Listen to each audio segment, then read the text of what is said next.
सभी विद्यार्थियों का स्वागत और वेलकम है हमारे गुरु ज्ञान मंदिर यूट्यूब चैनल में।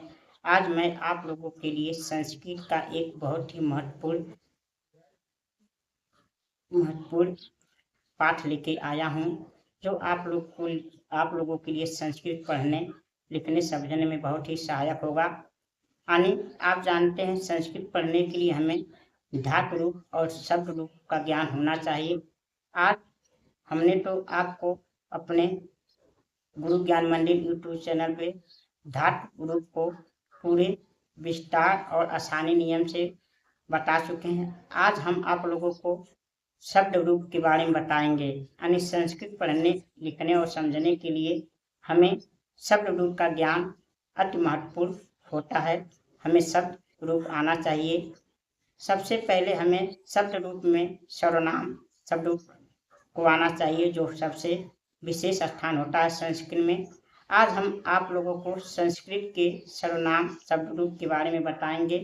दो संस्कृत के सर्वनाम शब्द रूप बहुत महत्वपूर्ण होते हैं, जो अस्मत् और युष्मत् के रूप होते हैं। वो बहुत महत्वपूर्ण होते हैं। यानी युष्मत् को युष्मत् भी पढ़ा जाता है संस्कृत में। इनके रूप अस्मत् माने मैं और हम के लिए अस्मत् का रूप प्रयोग होता है, और तुम या तू या आप के लिए युष्मत् का रूप प्रयोग होता है संस्कृत में। इसलिए इस दोनों रूप को याद होना, संस्कृत पढ़ने, लिखने, समझने के इन दोनों रूपों को याद होना बहुत ही आवश्यक होता है।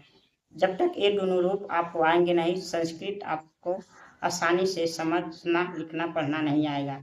चलिए हम देखते हैं। इनमें संस्कृत पढ़ने वाले विद्यार्थियों को बहुत कठिनाई होती है याद करने में। आज हम आप लोगों को अस्मत् और युष्मत् सर्वनाम शब्द रूप को आसानी से याद करने का नियम बताते हैं। यदि आप लोगों ने इस नियम को फॉलो कर लिया, इस नियम को याद कर लिया, तो आप अस्मत् और युष्मत् शब्द रूप के धातु आराम से आसानी से याद कर लेंगे और कभी भूलेंगे नहीं। चलिए देखते हैं। देखिए, संस्कृत के सर्वनाम शब्द रूप यानी उभय लिंग सर्वनाम, ये स्त्रीलिंग हो या पुल्लिंग हो, दोनों में उपयुक्त होता है। इसलिए इसे यानी अस्मत् या युष्मत् शब्द रूप को उभय लिंग सर्वनाम शब्द रूप कहते हैं। देखिए, अस्मत् माने क्या, मैं के लिए और हम के लिए संस्कृत में अस्मत् रूप का प्रयोग किया जाता है। शब्द रूप जैसे विभक्ति होती है, एक वचन, द्विवचन, बहुवचन होते हैं। विभक्ति 7 होते हैं, इसमें संबोधन नहीं होता है। सर्वनाम किसी भी संस्कृत सर्वनाम में संबोधन नहीं दिया होता है। 7 विभक्ति होते हैं, जैसे प्रथमा विभक्ति, द्वितीय विभक्ति, तृतीय विभक्ति, चतुर्थ विभक्ति, पंचमी विभक्ति, षष्ठी विभक्ति, सप्तमी विभक्ति। 7 विभक्ति होती हैं। ये वीडियो कक्षा 6 से कक्षा 12वीं के लिए बहुत महत्वपूर्ण होगा, क्योंकि इन कक्षाओं में इनसे बहुत से प्रश्न पूछे जाते हैं कि इनका चतुर्थ विभक्ति क्या होगा, पंचमी विभक्ति कौन सा है, एक वचन, द्विवचन, प्रथम विभक्ति कौन सा शब्द होगा, ऐसे पूछा जाता है। और संस्कृत अनुवाद करने, हिंदी से संस्कृत अनुवाद करने या हिंदी से संस्कृत हिंदी अनुवाद करने में बहुत सहयोग होते हैं। इसलिए आप लोग कक्षा 6, 7, 8, 9, 10, 11, 12 ये कक्षाओं के लिए बहुत महत्वपूर्ण होगा, और प्रतियोगी परीक्षाओं के लिए भी ये बहुत महत्वपूर्ण होता है। इसलिए आप जो संस्कृत पढ़ने के इच्छुक हैं, यानी संस्कृत पढ़ना चाहते हैं, वो यूट्यूब को याद अवश्य करेंगे। और इसे याद करने में कठिनाई होती है बहुत से विद्यार्थियों की, इसलिए हम आसान नियम बता रहे हैं कि कैसे आप याद करेंगे। देखिए, विभक्ति यानी एक वचन, द्विवचन, हम। देखिए, हम लोग अक्सर हर विद्यार्थी याद करते हैं प्रथमा अहम, अवाम, वयम। द्वितीय विभक्ति माम, अवाम, अस्मान्। तृतीय विभक्ति मया, अवाभ्याम, अस्माभिः। चतुर्थ विभक्ति मह्यम, अवाभ्याम, अस्मभ्यम। पंचमी विभक्ति मत, अवाभ्याम, अस्मत्। षष्ठी विभक्ति मम, अवयो, अस्माकम। सप्तमी विभक्ति मई, आयो, अस्मासु। इस तरह याद करते हैं। तो हमें क्या होता है कि हमें 7 लाइन को याद करना पड़ता है। हम कंफ्यूजन हो जाते हैं कौन सा कौन विभक्ति है। अब यदि विद्यार्थियों को इस नियम से अगर याद हो जाता है उनको सही से, तो सही है। लेकिन बहुत से विद्यार्थी जो ऐसे याद करने में कंफ्यूजन, भ्रम हो जाता है, कभी भूल जाते हैं कौन से विभक्ति में कौन सा पाएगा। इसलिए हम आपको बताते हैं इन रूपों को यानी शब्द रूपों को इस तरह याद करना चाहिए। सिर्फ आपको 3 लाइन याद करना पड़ेगा, 7 लाइन छोड़ने का सिर्फ 3 लाइन याद करना पड़ेगा।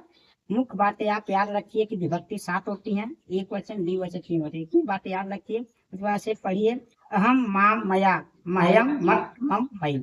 एक लाइन ऐसे याद कर लीजिए।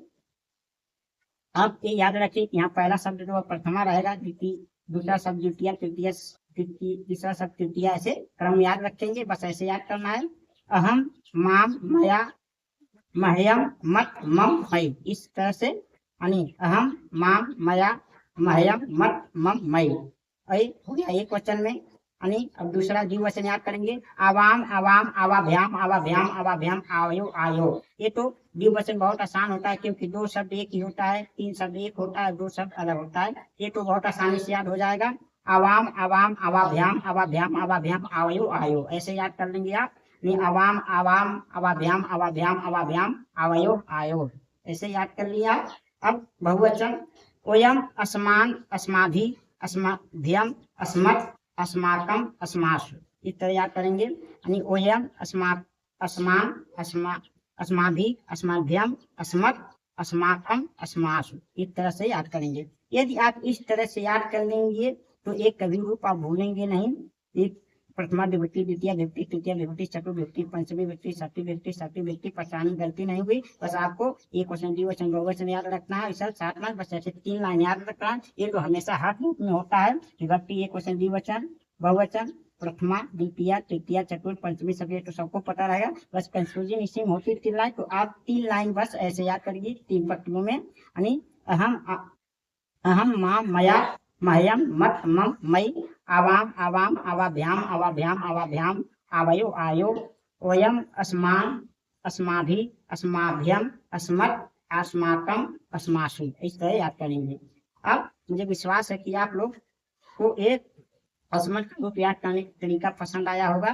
शायद आप लोग इसी तरह से इसको याद करेंगे और जो आपके लिए बहुत ही उपयोगी और महत्वपूर्ण होगा। अब हम देखते हैं इसी तरह युष्मत् यानी दूसरा उभयलिंग है जो कि स्त्री और पुरुष दोनों के लिए प्रयोग होता है। यानी ये युष्मत्, इसे युष्मत् भी पढ़ा जाता है। इसे तुम या तुम के लिए प्रयोग होता है शब्द। इसमें भी आप विभक्ति याद रखिए, प्रथमा द्वितीय तृतीय चतुर्थ पंचमी षष्ठी सप्तमी, एक वचन द्विवचन बहुवचन, ये तो आप सभी जानते हैं। बस आपको 3 लाइन याद करना है। यानी त्वम त्वाम त्वया तुभ्यम त्वत् त्वं त्वयि, यानी त्वम त्वाम त्वया तुभ्यम त्वत् त्वं त्वयि, युवाम युवाम युवाभ्याम युवाभ्याम युवाभ्याम इयोयो इयोयो, युवाम युवाम युवाभ्याम युवाभ्याम युवाभ्याम इयोयो इयोयो, ऐसे याद कर लेना है। यानी बहुवचन में युवम युष्मान युष्माभि युष्मभ्यम युष्मत् युष्माकम युष्मासु, यानी ऐसे बहुवचन याद कर लेंगे।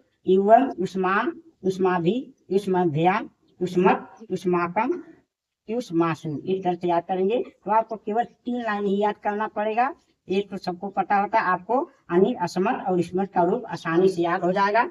बस विश्वास है आप किसी तरह से आप अस्मत् और युष्मत् के शब्द रूप को याद करेंगे, आपको बहुत ही आसानी से याद हो जाएगा। आपको संस्कृत पढ़ने लिखने समझने में बहुत ही सहयोग ये रूप देते हैं। मुझे विश्वास कि आप लोग को ये हमारे बताए हुए अस्मत् और युष्मत् रूप को याद करने का तरीका अच्छा लगा होगा। और आपको यदि हमारी ये तरीका अच्छा लगा होगा, हमारी वीडियो अच्छा लगा हो, तो हमारे वीडियो को अधिक से अधिक लाइक शेयर और कमेंट करिए और हमारे गुरु ज्ञान मंदिर यूट्यूब चैनल को सब्सक्राइब करके अपना प्रेम बड़ा सहयोग दीजिए। इसी प्रकार हम अब आपको अगले सर्वनाम के वीडियो को लेकर आएंगे, जिसे आपको उसे याद करने का आसान नियम बताएंगे। तब तक के लिए आप लोगों को बहुत बहुत धन्यवाद।